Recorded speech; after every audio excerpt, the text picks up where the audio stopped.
어제 히코 집사님께서 히코 집사님께 멕시코 선교 간증을 부탁받았을 때 정말 어떻게 해야 할지 하루 만에 준비가 될까 걱정되었습니다. 그러나 내가 자격이 안 돼도 순종하는 자체를 주님께서 기뻐하신다는 말씀에 글을 쓰게 되었습니다. 유스 멕시코 선교라는 말을 처음 들었을 때 딸아이를 보내면 2주 동안 나도 한가하고 애도 고생도 해보고 나름대로 배우는 것이 많을 거라고 생각했습니다. 그러나 중학생인 외동딸을 혼자 보내는 것을 남편은 좀 꺼려하는 것 같았습니다. 그때 문득 든 생각이 그래 나도 따라가자. 오랫동안 베케이션도 못 갔는데 바람도 세고 또 믿음 좋으신 집사님 사이에 묻혀가면 덩달아 믿음이 성장할 것 같은 생각이 들었습니다. 딸 아이는 싫어하는 눈치였지만 저는 흔쾌히 등록을 하고 바쁘게 지내는 사이 선교일이 4일 앞으로 돌아왔습니다. 중보기도 모임에 잠깐 들려 기도드린 것 외에는 개인적으로 마음의 준비가 되지 않은 상태에서 갑자기 두려움이 몰려들기 시작했습니다. 멕시코 현지에서 40이 넘어 처음 겪을 불편함이며 여러 가지 위험 가능성, 그리고 딸 아이를 위해 나를 보내는 신랑까지 원망스럽기까지 했습니다. 급기야 떠나기 전에는 나쁜 영이 방해를 하려고 했는지 이런 두려움과 불안을 남편과 아이에게 퍼붓고 양심의 가책이 됐는지 전자성경을 틀어놓고 잠이 들었습니다. 사복음서부터 시작했는데 마태복음 초반부가 채 지나기 전에 잠이 들어서 깨어날 때는 요한복음 마지막쯤이 돌아가고 있었습니다. 마침 목사님께서 작년에 설교하셨던 요한복음 21장이 생각나서 정신 차리고 들었습니다. 예수님께서 부활 이후 시몬 베드로에게 장작불 앞에서 내가 나를 사랑하느냐 하고 3번 물어보시던 장면이었습니다. 그러면 내 양을 먹이라는 말씀, 그때도 너무나 가슴이 벅찼던 말씀이었습니다. 그날 아침 저는 이 말씀을 내게 주신 말씀으로 믿고 내가 주를 사랑하면 멕시코로 주의 양들을 밥해주러 가야겠구나 하고 떠났습니다. 보도를 지나 도착지 산딸모를 향해 5시간을 달리면서 너무나 익숙하지 않지만 한편 아름다운 자연 경관에서 하나님의 무궁무진함을 느꼈습니다. 반갑게 맞아주시는 폴슨 목사님과 제이 집사님 4분, 그리고 생각했던 것보다는 훨씬 양호한 부대시설을 보고 괜히 지레 겁먹었구나 생각했습니다. 첫날부터 열심히 올려드린 예배에서 정말 아이들은 어른들과는 달리 거침없이 하나님께 자기 자신을 내보이며 드리는구나 하고 생각했습니다. 한편으로는 너무나 산만하고 잘 놀 것 같은 아이들이 예배에 몰입하고 울부짖으며 기도하고 찬송하는 것을 볼 때 하나님께서 여기 임재하시는구나 하고 느꼈습니다.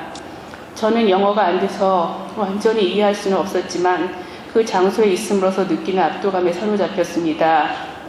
저를 포함한 여자 집사님들은 주방에서 식사를 거들고 남자 집사님들은 필드에 나가서 현지인들이 살 집을 지으셨습니다.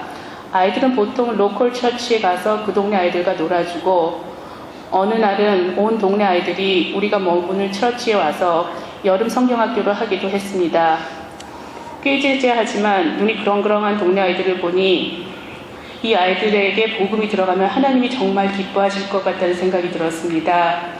러닝 워터가 없기 때문에 샤워를 할 수는 없었지만 저희는 닭이 울면 주방이 한가하면 예배당으로 단순하지만 하나님의 은혜로 즐겁게 지냈습니다.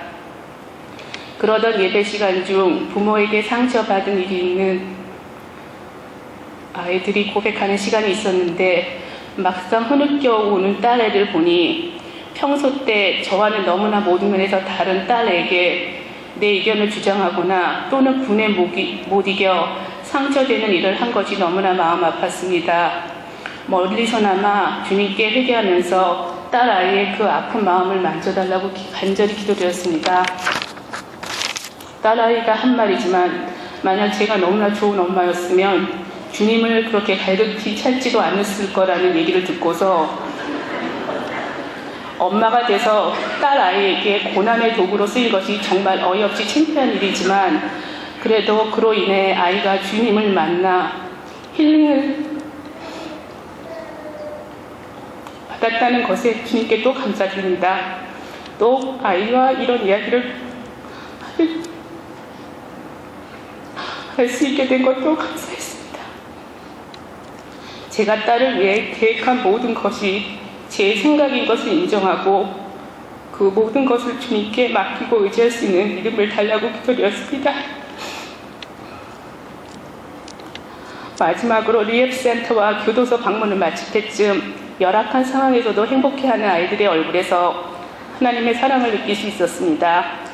선교지를 떠나 휴양지 엔세나다에 도착했을 때 주님께 감사드릴 것이 무엇인지 말하는 시간이 있었습니다. 그 중에 기억 남는 것이 Thanks for the toilet, Thanks for the clean water 등이었습니다.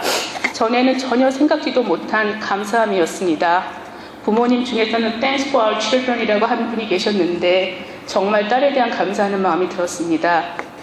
또 바다에서의 침례식은 주님께 씻김받고 주님의 뜻을 따라 살겠다는 아이들의 결단의 시간이기도 하였습니다. 침례받기 전 아이들이 서로를 위해 기도해주는 모습은 그야말로 너무나 아름다운 광경이었습니다. 마지막으로 아이들을 모니터링 하시려고 싸늘한 날씨에도 문 밖 벤치에서 주무시는 폴서 목사님, 300명분 식사를 담당하시고 늘 바뀌는 스케줄에도 불만 없이 모든 일을 감당해내시는 사모님, 그리고 목사님 내외를 도와 매해 그 힘든 사역을 하시는 제 집사님 내외, 늘 눈물로써 아이들 사이를 다니시며 기도하시는 허 집사님, 아이들이 아프면 즉 달려가셔서 돌봐주시는 조 집사님, 그리고 말씀 없이 묵묵히 집을 지으시고 모든 꾸준 일을 하신 남자 집사님들, 우리 아이들을 기도와 넘치는 카리스마로 잘 이끌어주신 제임스 전도사님, 시카고 본토 땅에서 우리를 위해 쉬지 않고 기도해주신 베들레헴 식구들과 목사님, 그리고 무엇보다도 우리를 시작에서 끝까지 함께해 주신 주님께 영광을 올려드립니다.